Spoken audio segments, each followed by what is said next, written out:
J360 Productions. This is a road. It serves as a metaphor to our pathways in life and time. Its purpose is being the way we travel through different stages, such as growth, age, independence, and success.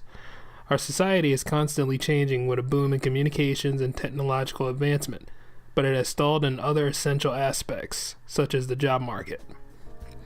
We've been facing a recession for the last 9 years, from what started in one presidential administration and shadowing another. This isn't the first time that our country has faced a deficit before. We've had to endure hardship from the Great Depression and had to wait for President Roosevelt's New Deals and entry into the Second World War in order to move forward onto the road to recovery. In the modern recession, however, we are weaving back and forth between recovery and recession, to the point where some individuals have given up on improving themselves, voting in elections, and long since accepted the struggle. What caused the Great Recession? It's hard to say on that, actually, because I'm not 100% sure what caused it. To be honest, I'm not sure what started the Great Recession. Some people say it's because we went to war, some people say other things. All those jobs went to China. Are we on the road to recovery? Which way is up?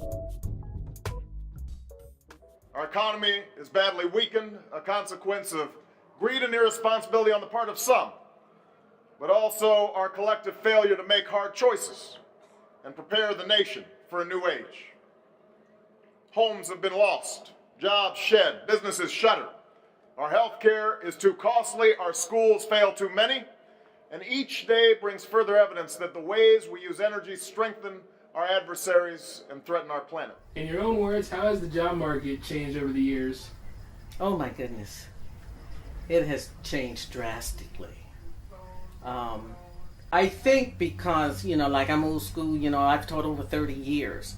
I knew the last 10 so years, things had really changed, the types of programs, the needs of the kids,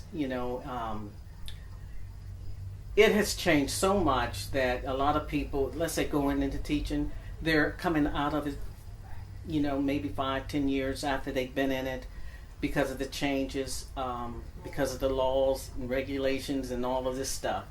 I just feel now that, like I would tell people, that are ready to retire, I would say, if you like this job, and you want to work after you retire, you better stay in the job. Don't retire, because it is hard to get other jobs, especially your age, and I've experienced that. So it has drastically changed. Working since about 2003, I've noticed that when I first started working, the job market was really, really, it was really busy. You could pretty much get a job anywhere, no problem. And then there was a crash. You could see about 2009, 2008. Everything, it's much harder to get a job. Not now, but it used to be very hard to find jobs.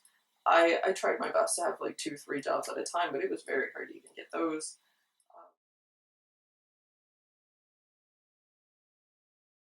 Hi, I'm Romeo Miller. My parents always told me how important the education. Some say in order to gain a career, you need a college education first. But is that always the case? Are there some circumstances where experience outweighs education? Or is education more important than experience when it comes to a potential job candidate? What is more important in selecting a potential job candidate, education or experience? I believe experience. Education can only take you so far. I mean, you've got people out there with no college education that have 10, 20 years experience on a job and they're professional at what they do. So I believe experience. Honestly, I think experience. Because a lot of times, education doesn't necessarily translate well to the actual work someone's going to be doing. There are a lot of times mechanics that are fully certified. They went to technical school. They have a little certification to be a mechanic, but they don't know a lot about actually working on the cars. They know how to check cars, do that, but they don't know how to fix it a lot of times. So they end up going and checking through all this, and they don't have that much experience. versus a mechanic that never went to an actual technical school but has been working on cars for like 30 years. It really greatly depends on the job that they are applying for. If somebody has experience, it wouldn't really hold up to somebody with education who had already learned everything. Because there's some things that you can't learn with just experience, but there's some things you can't learn with just education. I believe experience. But they do go hand in hand. But I'm saying when, because I hired people and it looks good, what they have on a resume and that sort of thing, and, to see what they're qualified for. But the experience, that lets me know, oh, you can do the job. But having something written on paper, that's just a guess. Oh, I guess you can do this because it's there. It's written there.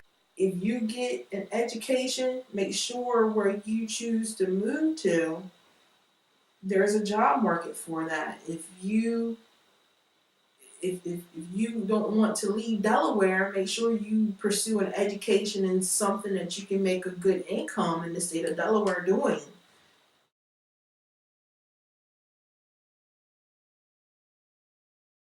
What led to the scarcity of entry-level jobs and jobs that provide on-the-job training? Well, I believe the reason for that is that more and more people that have a lot of work experience are staying in the workplace longer. Because before, it used to be a lot of people after a certain point would retire. Then they would stop, working altogether. They'd reap their retirement benefits and go on. But now a lot of those people with their retirement benefits don't have enough income to support themselves. So they continue working to be able to support themselves. So that means companies are able to get more experienced employees in that don't need the training. So they don't offer it because they can always get somebody who has the training already. I guess they just don't want to spend the money to actually train because it takes a while to train somebody and they don't really know if they're going to keep the job or not after the training is over. And then they'll start working, and who knows if they'll actually even benefit the company by that point. They probably want to know who is already qualified for the job before they come in. I believe that the entry-level jobs are there. I just don't think people want to do those entry-level jobs because they don't want $7.25 or $7.75. That's ridiculous. I believe that if you want to go work at McDonald's, if you want to go work at Hardee's or Popeye's Chicken, they will gladly have you if you come to show up at work every day, and they will gladly pay you $7.75. But who wants that? So I think the question is not the entry level jobs being hard to find. It's the jobs that pay a decent wage and the jobs that your education and your experience qualify you for. Raising the minimum wage would help out a lot? Honestly, yes. I think there's no reason that the minimum wage should be below a living wage. I mean, minimum wage right now, like I said, in the state of Delaware, is about $7.25 if I remember correctly. That's not a living wage for anyone. You won't be able to afford rent. You won't be able to afford groceries, a car payment, car insurance.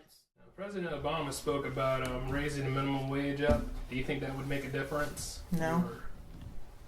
I believe it would help, but I would believe you raise the minimum wage up, your loaf of bread might become $5.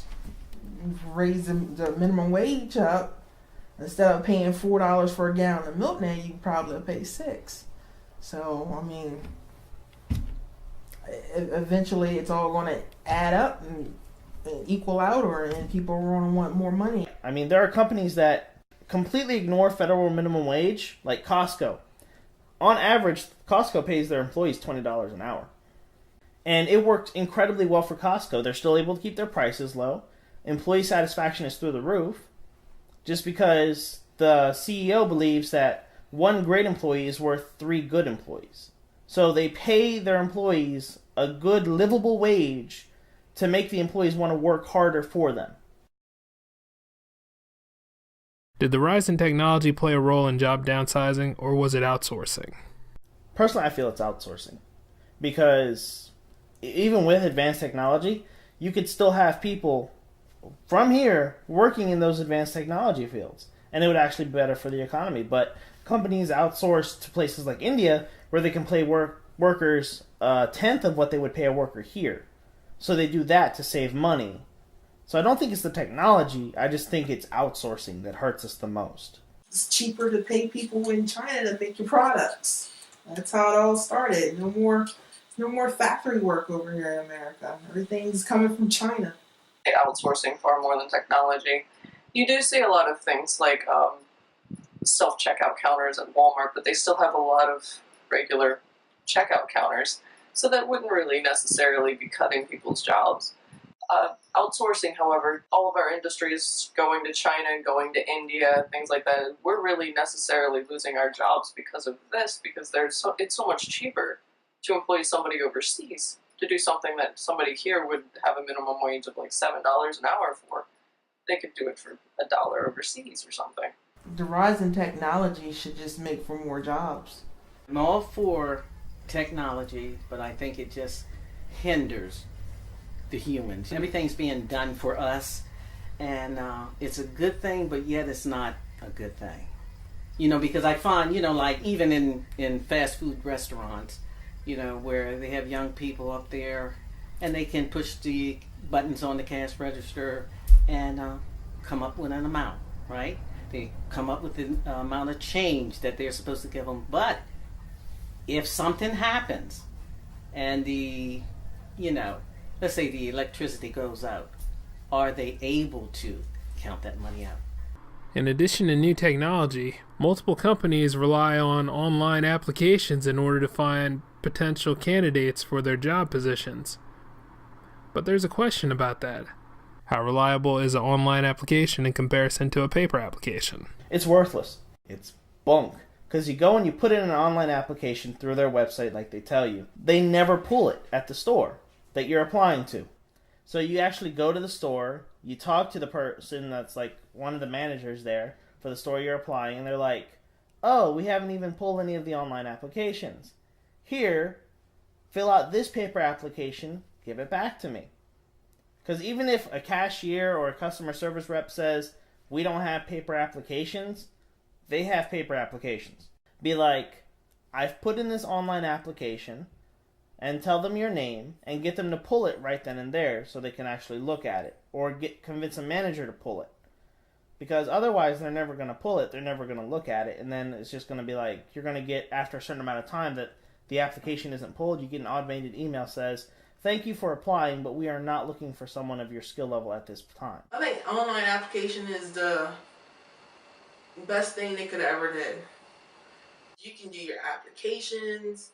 A company can screen for where they do that psychological test and they ask you questions you got to answer yes or no to, whatever. I mean, they can do so much right then and there, and you don't have to go through the process of the first interview, the second interview, the third interview. I mean, you don't have to go into the store and take the test. You can do all that right online now, and plus plus people nowadays have to be educated to use the internet. They need to be educated to be able to use technology. It forces a lot of people, adults, different generations, to learn how to do technology. So I mean, that's evolving your skills, and I think it actually saves companies money. Is downsizing an effective money saver for businesses? Downsizing can be effective. Really necessarily pertains to the business that's downsizing. Like, you wouldn't necessarily want a factory to downsize unless they're actually legitimately not selling enough. But if you have an office, you can downsize the office. You can get 40 people to do the same work that 80 people were doing before. You just have to make them work a little harder, take less vacation days. It's what we've actually noticed over the last decade. Pretty much Americans don't even take vacations anymore. You don't have to worry about insurance for these people, so downsizing, if you had 50 people and you downsize to 20, it does save to a degree. But it's just like going in a store. Let's say Walmart. Okay, you have all these people ready to check out. You only have 3 registers open. that hurts them because whatever the demand is, you need to support that demand. So that's how I feel about that. Downsizing, I don't think sometimes is a good thing. That's just like calling the doctor's office trying to get an appointment. No one's there. They put you on a machine. They need people.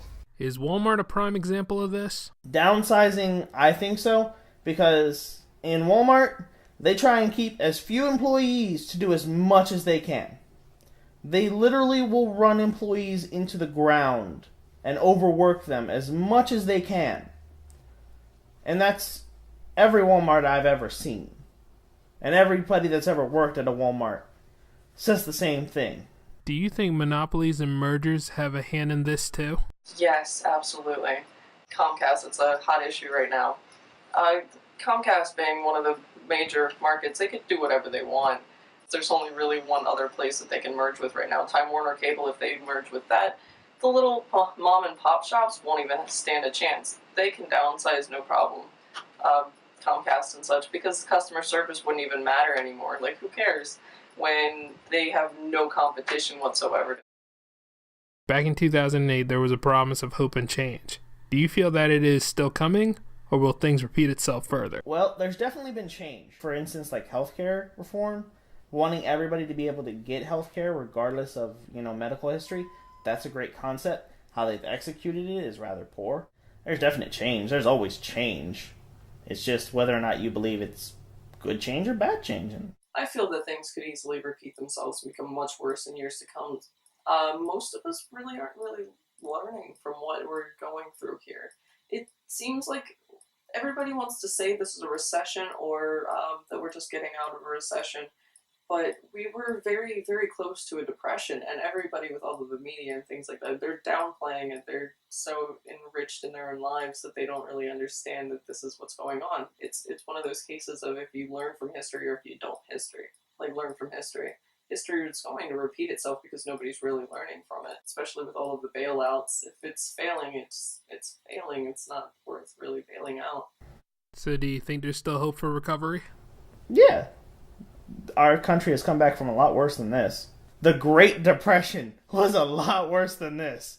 So, if we can come back from something like that, we can definitely come back from this. I think the recovery could still be in reach. Like, you could see it every year since 2009. Everything has been growing, but it doesn't mean that in the next 10 years that we're not going to be even worse off than we were in the crash in 2008. The next 20 years, who knows, really? We could be facing another Dust Bowl situation, another big recession. It's hard to say. I guess they're trying to make things better. To me, we're at a stalemate. Because I just don't... Where there's improvement in certain areas and all, but I don't think they're big enough to be noticed right now. I believe the hope and change is still coming. I do believe that if things get worse, it's going to have a lot to do with politics. It's going to have to do with Congress, our Senate, these laws, people playing with our lives, our livelihood. It is not going to be about the American people because we just want to work, take care of our children, pay our taxes, pay our bills, and we just want everything to just move smoothly. You know what I mean? But it's gonna, if anything major were to happen, it's gonna come down to Congress and Senate and all the politics that they play with our money. At this point, it remains to be seen whether we're recovering or not. But until then, we have to be patient and allow for hope to provide us all the strength we need so that we can be open towards change.